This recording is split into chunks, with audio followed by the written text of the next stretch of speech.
Hello, friends and family in Jesus Christ. This is Paul Sandhu.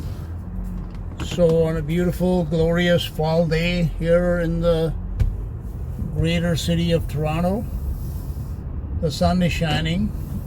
It's been really nice weather, unusually warm for this time of year, so I suppose global warming has arrived. And as far as global warming goes, most people that live in Canada would actually welcome it, I think. Anyhow, my friends, there's no globe and there's no warming. It's all lies.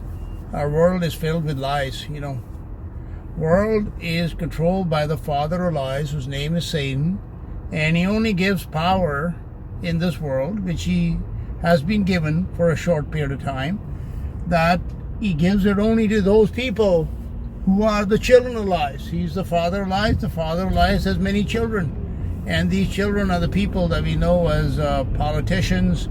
We know them as religious leaders. We know them as, prominent people in our world. The book of Genesis in chapter 6 has told us, about the story about the mighty men in Genesis 6:4, which are men. Okay, they were not like hybrids or Nephilim or anything like that, when the Bible clearly calls them men. But they were mighty in the sense that they had fame, and they had they were renowned in their time. People worshiped them literally as gods, and that is where you can read that in a lot of those stories in mythology, like people like Hercules that actually did exist, like Odysseus, for example. The stories that have come down to us, they may not entirely be true, but there is a great element of truth in them, that these kind of people did exist, and they were very famous, they were very renowned, and people really worshipped them, and women really threw themselves at them. A lot of teachers will teach you that these mighty men, that they kind of kidnapped these women to marry them. No, that is not entirely the truth. These women at that time, just like today, you go to any rock concert, or you go to people, Prince Harry or somebody is going to be outside Buckingham Palace, and you see all these women, they will literally throw themselves at him, and that is exactly what happens. So these mighty men of old are very much like the mighty men that exist today, which are mighty not necessarily in physical strength, but because they might have a lot of money, they might have a lot of prestige in this world.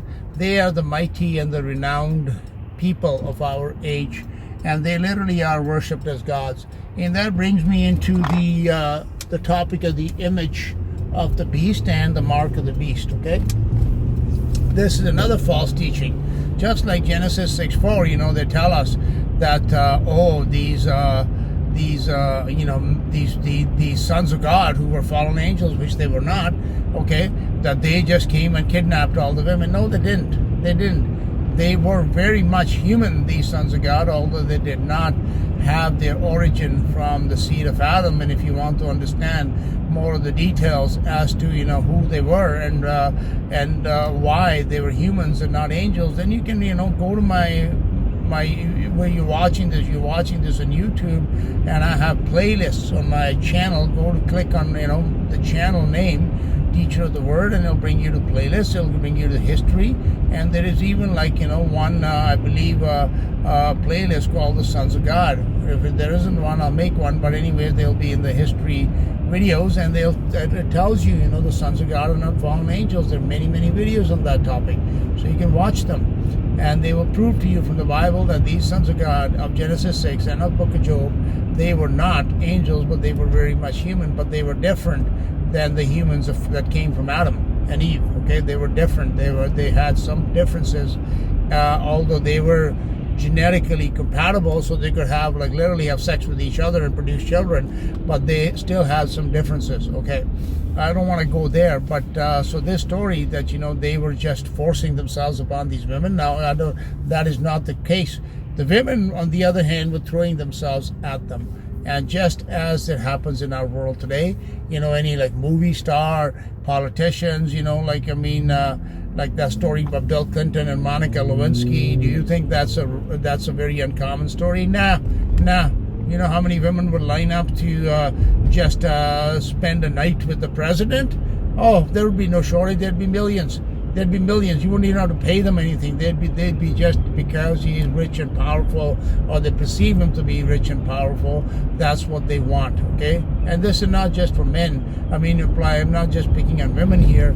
Men do the same thing. They just sell themselves for like a few trinkets, and they do many abominable things just because they can have certain earthly benefits. Okay, so that's whenever a person is perceived to be somebody that is powerful, that has some kind of position in this world, there are no shortage of people, both women and men, that are ready to do anything to be with them, to have some kind of association with them. So just like it happened in the time of Genesis, that these people that were existing in those days, the men even, they wanted to have these men and to be with these men. The abominations were not limited just to the women. They wanted to be, they gave themselves to these sons of God. Okay? And this is also going to be the case at the time of the Antichrist, which, as I have proved in many of my videos, the time is not that close yet. It is still many years away, but anyhow, whenever that time comes, the Antichrist, or the person known as the Antichrist, he will have to do nothing to force himself upon the people. The people themselves will line up. They will line up themselves to have audience with this creature. They will themselves give themselves over voluntarily to this person, and they will voluntarily worship the image. Why will they worship the image? Because, oh my God, this creature, he was dead and he has life and he has so much power. Oh, he is God, so they're going to go and worship him, and they will worship the image of the beast. Okay, so don't you kid yourself that the Antichrist is going to con people, or he is going to, somehow deceive people. He isn't. He's just going to show himself to be somebody that he really is not, and people are just going to voluntarily line up and give themselves over to this creature.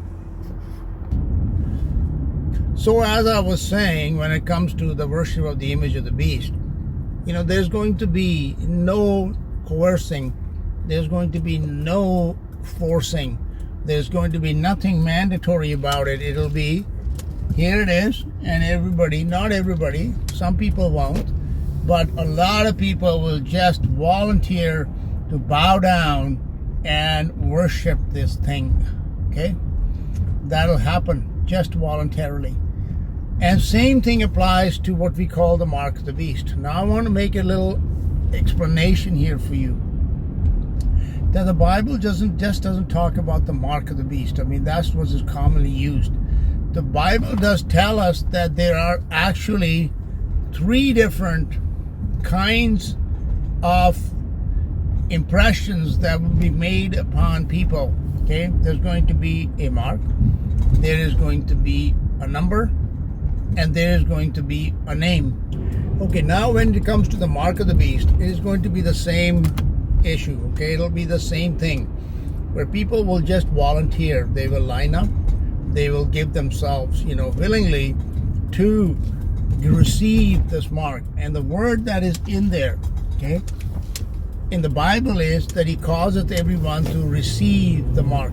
Okay, and also in Revelation 14, where there's an angel flying around, and he is telling people that, whosoever worships the image of the beast or receives his mark. That word receive, when you look at the meaning of that word, it's a voluntary action. It is people that are doing something willingly. Okay, nobody's forcing them. They just do it willingly. And what will happen is, first of all, if it is announced that nobody is going to be able to buy or sell without this mark, then obviously most people who don't know Jesus Christ, who don't know the Bible, and even if they do, a lot of people are going to actually fall away. They are going to be their love is going to wax cold by that time, and they'll go and receive it. No, we have to go and buy and sell. Okay. And in regards to buying and sell, I might as well add that, God, who tells us not to take this mark, who tells us not to worship the image, He is going to make it possible for whoever is going to survive that time. Many are not.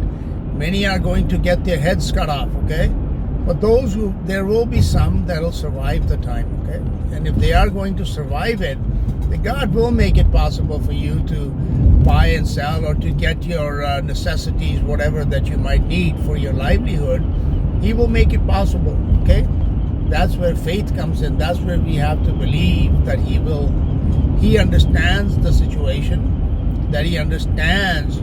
He literally created the situation because He wrote the story, okay? So He knows that. So you have faith. You don't have to, go deal with Satan to get your food or whatever. God says He will make sure that, He will provide for you. Just like He provided for that woman in the wilderness in the previous chapter, in chapter 12, okay? So, this idea that, somehow the Antichrist is going to come in deceptively, or that he is going to coerce people, or that he is going to force people at gunpoint to receive this mark, I don't think that is what the Bible teaches us. So you see, people don't, understand that man in his fallen state doesn't need to be coerced to do anything that is evil. Not really. In the Proverbs we can read, their feet they run to shed blood. Okay? That mobs are very easily formed that are going to do something that is wicked and evil. Okay? It doesn't take much. Man needs to be persuaded to do good. Okay? Man needs to be persuaded to do good, but he does not need to be persuaded to do evil. And when it comes to the worshiping of the image of the beast, or to receive the mark, it's going to be, people are going to line up, just like this vaccine that's coming out, apparently, for this alleged disease that is allegedly ravaging the world. Okay? Do you think people are going to need to be forced? Oh, no. I drove by a clinic here and a pharmacy, and there are people lined up to get shots. Okay? Shots. Flu vaccine. They're volunteering to get shot. Okay. I wouldn't volunteer anyone to come and shoot me with anything. Okay? But they do. Because people, for one thing, they have been in an evil state. That is the nature of man. By nature, we are evil. What happens is we don't think. We don't use this stuff. Okay? We don't use critical thinking that God has given us. We don't use logic. Logic comes from logos. Logos is Jesus Christ. Without Jesus Christ, you can't be logical. Oh no, how many degrees? I don't care how many degrees you got. You could have 40,000 degrees, but you cannot be logical. Therefore, because people are not logical, they don't research, they don't study, they don't understand anything. They don't know what the heck this disease is. They don't know what the cure is. But somebody say, oh, this is the cure, they'll just go line up and they'll get themselves shot. Okay? So that's exactly the situation that's going to transpire at the time of the Antichrist and this so-called mark. There's going to be no need for anybody to hold a gun to you people's head. People are going to go running to get the mark. And by the way, the mark has 3 different categories, okay? One is that it is a mark of some kind, okay? Just like a tattoo of some kind. And that's what the general population is going to get, in my opinion, okay? That the masses are going to be just given a mark. They're all going to have the same mark. And then there is another category, which is the name of the beast, okay? But some people are not going to be marked with just a mark. They are going to get the name of the beast. And I believe society will be divided into 3 classes. The majority, which is the lower class, they'll just be given the mark, some kind of tattoo. Some people that are a little bit higher above them, that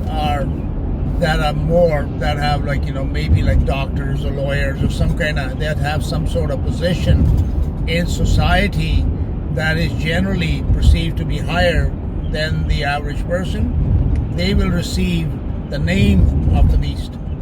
And again, people will volunteer. They'll be actually, trying to get the, I don't want just the mark, I want the name, okay? That's how it will be. And the third one is the number of his name, which is the 666. I think that'll be reserved for the highest class, like the ruling class, like the very elite of the elites, like the queens and the kings and the popes. They will get that 666. Okay?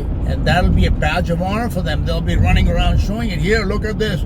I got the 666 here, and you only got the mark. He. Okay, this is how the reality is of human nature, my friends. This is what will be happening. And so quit believing these preachers that are always trying to tell you that everybody's going to know it's a horrible thing, but they'll have to be forced into it. No, they won't. No, they won't. The majority are going to run to it. They are going to line up. The first day it becomes available, there'll be mile-long lineups for it, okay? That's how it's going to happen. And therefore, my friends, what I'm trying to teach you is that in this world, evil, the more evil a person is, the more prestige, power, honor, etc. he's given in this world. The Bible tells us, things that are highly esteemed among men are an abomination unto God. So everything that is abominable is very highly esteemed in this world. And therefore, because they are very highly esteemed, just like our presidents and our prime ministers and all these people are, they get up on the TV and everybody goes, yes, sir, okay? And not understanding how abominable these creatures really are, and they follow them. They follow them like these big sports stars or rock stars or, even like military generals or whatever people, they just run after them. They go, oh, look at this guy. Oh, he's a 5-star general. Oh, look at that. He's a senator. Oh, he's the president. Oh, he's the pope. Oh, that's the queen. Let's bow down and let's worship. Not knowing that they're just people. They're rotten, corrupt people whose bodies are rotting away just like everybody else is. They're nothing. They may have a little bit of more money that Satan's given them because they are bigger liars. That's all. He's the father of lies. They are the children of lies. That's how the world works. It's quite plain and simple. You get it? You get it? You get it? You get it? Yeah, that's how it is going to be. So that's when it comes to the image of the beast and the mark of the beast. Okay? And the angel warned the people in Revelation chapter 14. He said it's not just those who receive the mark that are going to suffer the wrath of God, even those who worship the image. Just like the Hebrew children before King Nebuchadnezzar, they were ordered to worship the image that he made. And this is a very good, comparison and analogy as to what is going to happen at the time of Revelation. And they said, no way, King, no way. Okay, we don't care if you're going to fry. We are not going to, or we're going to be roasted. We don't care about that. We are not going to worship you. And that's how it is. So those people, whether they ever get to the time of getting the mark or not, it doesn't matter. But if you worship the image, that's it. That's what the Bible teaches. Read Revelation chapter 14. Read the message of that angel. He tells you those who worship the image, and take the mark of the beast, okay? It doesn't matter. It makes it clear that, if you have worshipped the image, whether you ever live to take the mark or not, it doesn't matter once you start worshiping the image, and that is enough. Because if you worship the image, you will take the mark. It'll go hand in hand together. And therefore, my friends, understand these things, that the people that are going to resist are going to be very few. The people that are going to run to worship this, fall down before this image, or to go take the mark and hope that they're going to get the name written, or really, if you're really somebody super special, like then they hope that they're going to get the number of that name, the 666. That's what they're going to be hoping for. Okay, they might even be trading for it on the stock exchange or something. Oh, you want to buy the number? Okay, let's see what your bid is going to be. You know, who knows, man? Who knows, like, how bizarre this world is? Anything is possible. Okay, so I think that's my message for today. That people don't need to be coerced into doing evil. It comes to them very naturally. Therefore, you know, they run to it. Therefore, there is no need to go around following these teachings that tell you that there are going to be armies and soldiers are going to be coming to, you know, mark you. No, people are going to go line up themselves. They will put their names down first. You know, oh no, give it to me first, please, please, please, please. That's how it's going to be. All right, thank you for listening.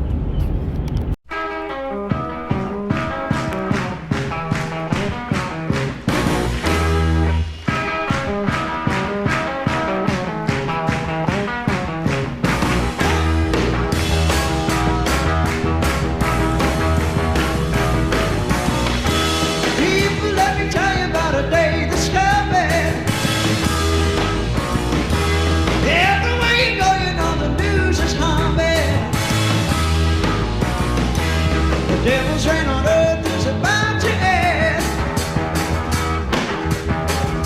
We're gonna be ruled by a Lord and friend, Savior Jesus Christ.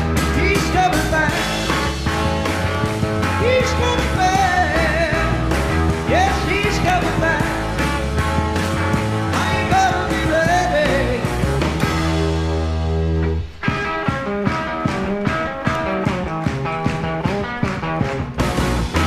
Jesus coming back like a thief in the night.